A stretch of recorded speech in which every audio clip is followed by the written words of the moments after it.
Welcome back, beautiful, beloved souls slash people. My name is Jem, and I'm a psychic medium, and I'm an author. And I just want to let you know before we get into the commentary that yesterday I had to go to the emergency dentist, and they refilled a tooth. It was a leaking filling, and I had decay close to the nerve, and I've got a bit of dental pain at the moment, a bit of toothache. And also, I'm going to be honest, I'm pretty flat. The reason I'm flat, on Monday the 20th is the 6th year anniversary since my soulmate Rob died, and I started getting a bit depressed a few weeks ago, and I didn't know why. I didn't know why suddenly I'm emotional. And then I realized that every year when it comes to this time of the year, I go down. And if you have lost a loved one, I feel your pain, and I'm sending sympathy and healing. All right. So on Monday, I may not be up to doing any videos. So I thought I'd upload as many as I could. And if you're new here, I do mainly commentaries, and the content varies just like the books I publish.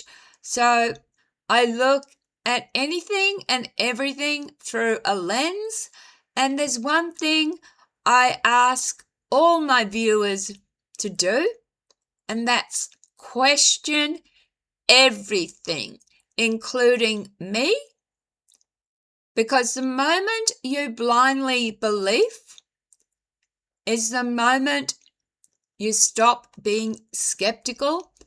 The moment you stop being skeptical,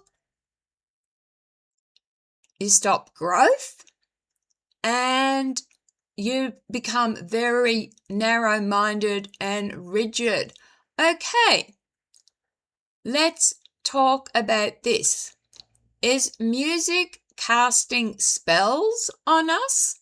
The hidden power of sound, repetition, and emotion.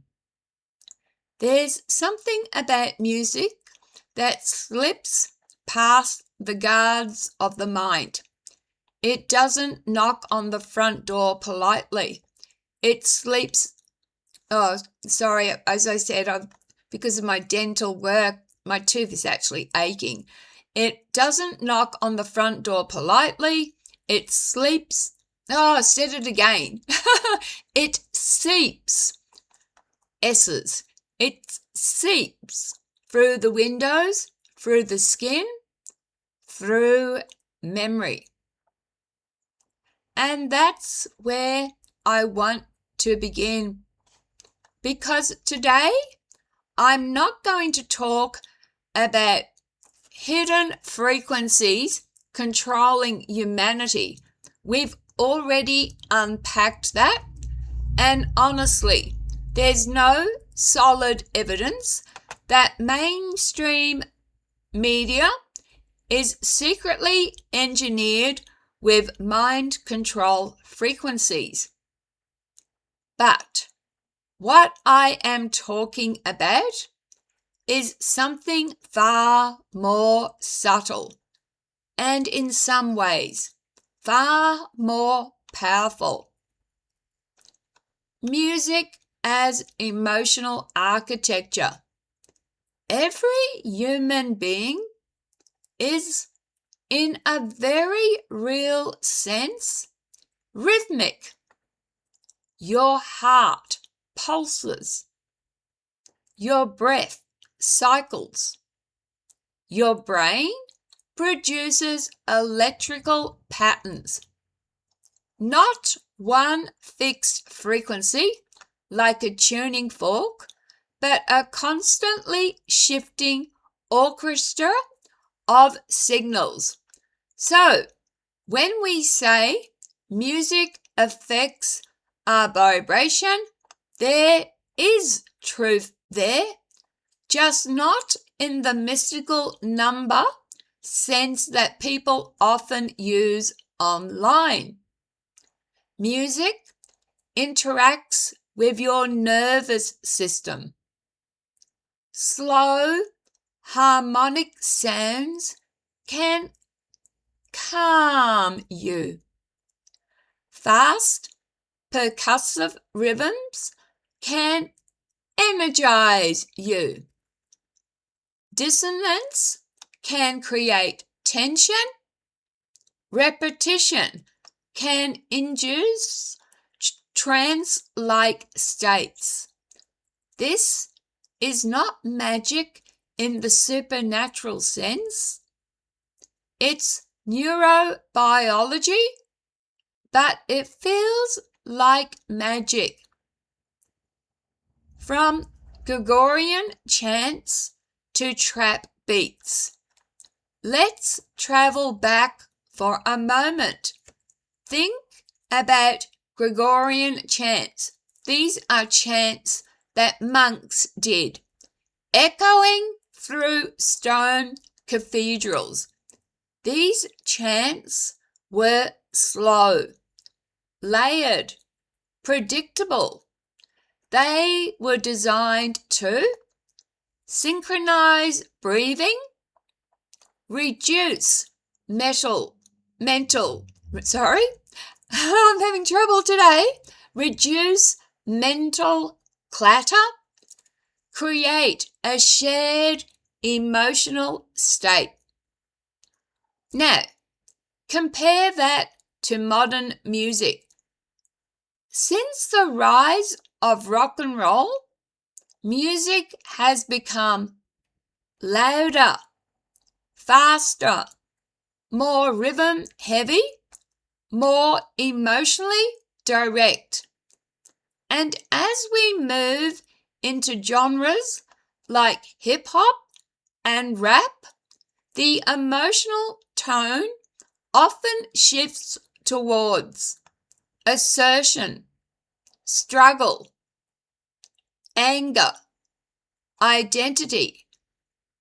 That doesn't make it evil, but it does mean it stimulates the nervous system differently. If you listen to high-intensity, aggressive music for long periods, your body can stay slightly on edge. Not possessed, not controlled, just activated, like leaving your engine idling all day. Repetition, the real spell. Now, this is where things get interesting, because this is very important. Repetition is like a spell. Let me repeat that. Repetition is like a spell. So, let's reframe that in grounded terms. Repetition is how the brain learns. Advertising uses it. Affirmations use it. Therapy uses it. And yes, music uses it too. When you sing a lyric over and over, your brain strengthens neural pathways, reinforces emotional associations, and links words to feeling states. So, if a song says, "I'm broken, I'm angry, I don't care anymore," over and over and over, you are not opening a portal. but you are rehearsing that emotional identity, and that's powerful. Why songs get stuck in your head?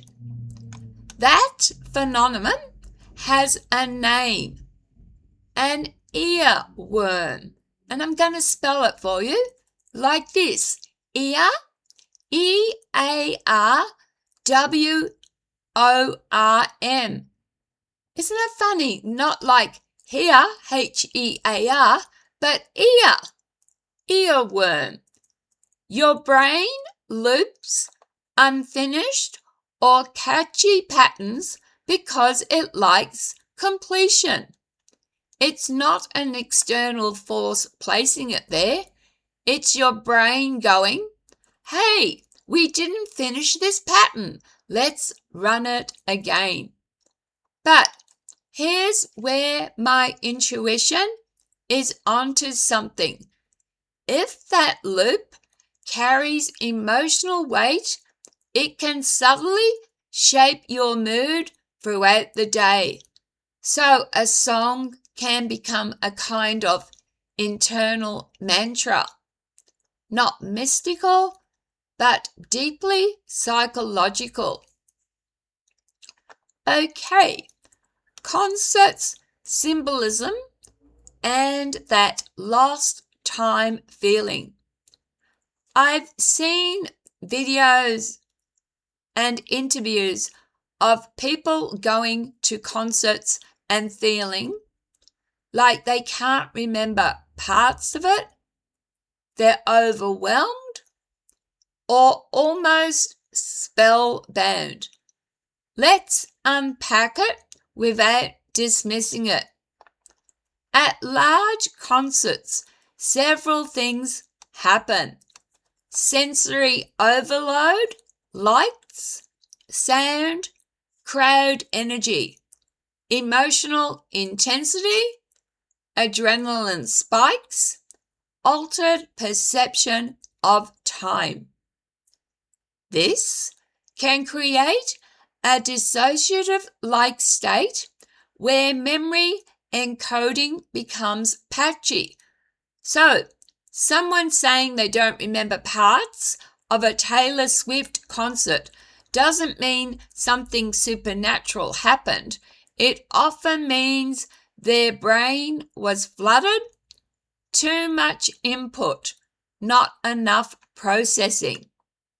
So, lastly, what about occult symbolism? Artists have always used symbolism, from religious art to mythology to modern stage design. Sometimes it's aesthetics. Sometimes it's provocative. Sometimes it's just marketing. Our brains are pattern-seeking machines. If you go looking for hidden meaning, you will find it. That doesn't mean the meaning is controlling you. The mass singing idea. Now here is a beautiful thought. Thousands, even millions of people singing the same song. Does that create something? Yes. But again, not in a literal frequency beam shooting into the universe. It creates shared emotional resonance, cultural bonding, collective memory. Think of it like emotional weather. A stadium singing together creates a storm of feeling. Not a portal, but definitely a powerful human moment. And I'm going to look at this as a unique angle I was a singing teacher. And what I want to say about singing is probably the most grounded and powerful part of this whole commentary. When a human sings, and this is what I teach, that when we sing, we are unique. And when we sing, the fact that, we try to sing to, chords up and down, we are not meant to sound the same. We are not pianos. We are not harps. A piano has to sound like a piano, But the human voice is personal, emotional, and non-logical. It bypasses the analytical brain. And if anyone out there wants my lessons on how to sing, I'm willing to send you that. So, when you sing, you're not just thinking, you're feeling out loud. So, yes, singing repeatedly can shape identity, mood, emotional patterns. That's not magic spells. That's human wiring doing exactly what it is evolved to do. So, is music dangerous?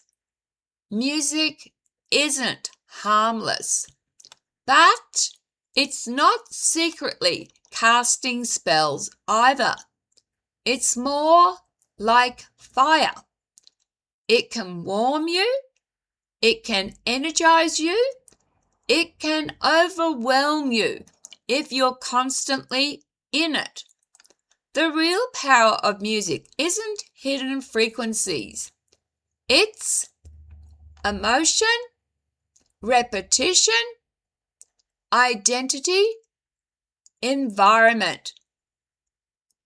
Final thought. Instead of asking, what is music doing to me? A more powerful question is, what am I choosing to rehearse every day? Because every song you repeat, every lyric you internalize, every emotion you amplify. You're not opening a portal to something external. You're shaping the internal landscape you live in. And that is where the real influence lies. Okay, as I said, I was a music teacher, and yes, I didn't believe in scales, that's the word, in practicing scales, because I just want to explain this. I'm going to put it very simple. There is the right side and the left side of the brain. As soon as you start singing scales, the left side comes in and it starts to analyze and judge and say, you've done this wrong, done that wrong. But if you just let the right side just sing, it doesn't matter who hears you, just don't let that analytical brain, just sing. Singing is good for the soul. And I believe, like I said, we are unique. So no two voices sound exactly the same. And if you do want more information on a few lessons, a few things to make you sound better when you sing, drop a comment below and I will get back to you. And even if you email me, and my email address is gemamberstone@gmail.com. Gem with a J. All right. Drop a comment below and do so respectfully.